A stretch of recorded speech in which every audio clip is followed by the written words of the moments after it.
Hi, I'm Matt from Ludovox, and today I am going to introduce you to Chimere, which is a French game that stands for Chimere in English, published by GameFlow.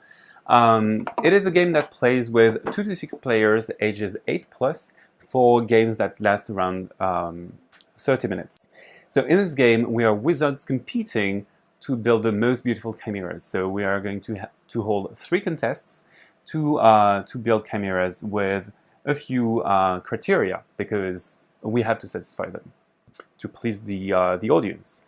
Chimeras are placed on the boards here, and they have a rear, a body, and a head. And they all come from animals that we have here in the tiles.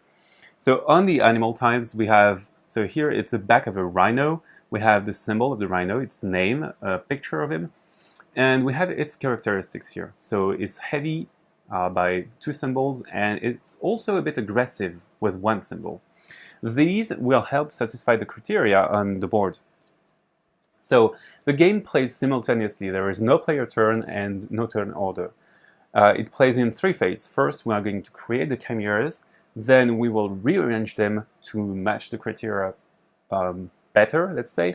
And the third phase is an assessment phase, in which we try to assess what chimera is the best for the contests.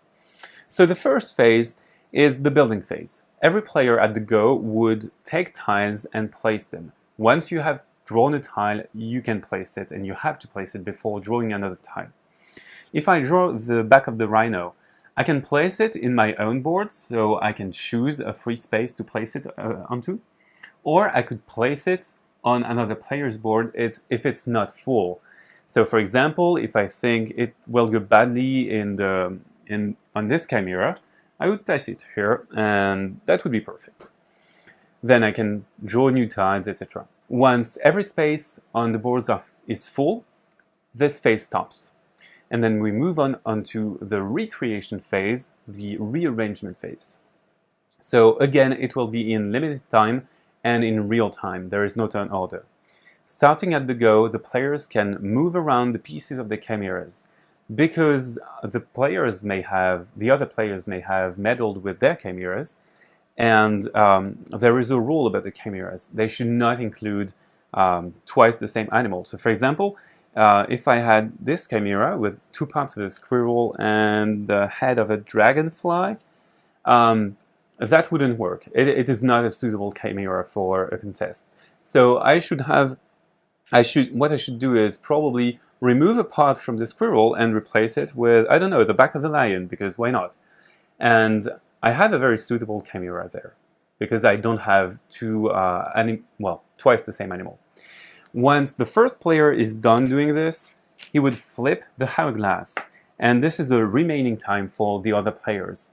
Once the hourglass ends, everyone stops rearranging, and we move on to the third phase, the assessment phase. So in this third phase, what's going to happen is that we are going to count the symbols that are necessary for every contest. So there is a contest for every season. So for example, in autumn, we have a blitz hunt. So the hunt indicates that it will be important to be aggressive, and the blitz here will indicate that it is important to be alert and swift. So I will take my autumn chimera and see if it is swift and aggressive by counting the symbols that match. The one with the most symbol would take the stronger trait, which is worth more points, and the one with the second most points would earn the small trait, which is a bit less point but still points. These points count toward the victory at the end of the game. Then, once we have done all of the 4 contests, the player with the hourglass, so the one who was quickest in the second phase, would draw a random tile. So for example, I draw a tile, it's another contest, but it is not based on the symbols. So here I have an intimidating chimera. So I would select a chimera which is intimidating, and everyone would decide what chimera is more intimidating for them. And it is a debate among players. So you would debate whether the lion carnivorous plant chimera is more intimidating than the Rhino Dragonfly Chimera. It's really up to you. It's a lot of fun and discussion. And the one who wins this contest wins the tile. It's worth a few points at the end of the game, but it adds another layer of fun.